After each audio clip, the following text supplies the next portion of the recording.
en Christ, je ne vais pas faire d'homélie à proprement parler aujourd'hui. Il y aura une homélie que je vous invite à lire sur le site de la paroisse, que j'avais prévu de lire, mais avec le baptême, l'office de l'agenouillement qui va suivre la liturgie, je pense que ça ferait quelque chose d'un peu trop long. Il y aura donc un évangile que je vous invite à lire sur le site de la paroisse. C'est un évangile qui a été prononcé il y a quelques années par celui par qui l'Esprit a soufflé dans cette paroisse.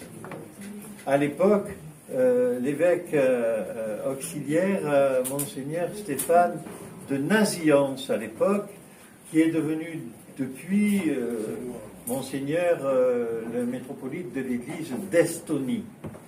Et s'il n'avait pas été là, et si le souffle n'avait pas soufflé sur cette petite communauté naissante d'Avignon, aujourd'hui, nous ne serions pas tous ceux-là qui sommes réunis, et comme à Babel, qui disons dans notre langue respective, dans celle où nous avons appris à prier, le Notre Père, faisant ainsi une union, puisque nous entendons tous la même prière, même si elle est dite en géorgien, en arabe, en roumain, en grec, ou en russe, ou je ne sais quelle langue, en tigrinien, éventuellement.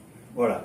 Alors, lisez cet évangile, et dites-vous bien qu'en ce jour de la Pentecôte, où l'Esprit, sous forme de langue de feu, est venu sur tout ce qui était rassemblé, et qui a ainsi créé l'Église et achevé la présence de notre Christ et l'accomplissement des Écritures dans leur totalité.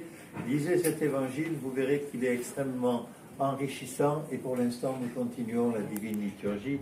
Amen.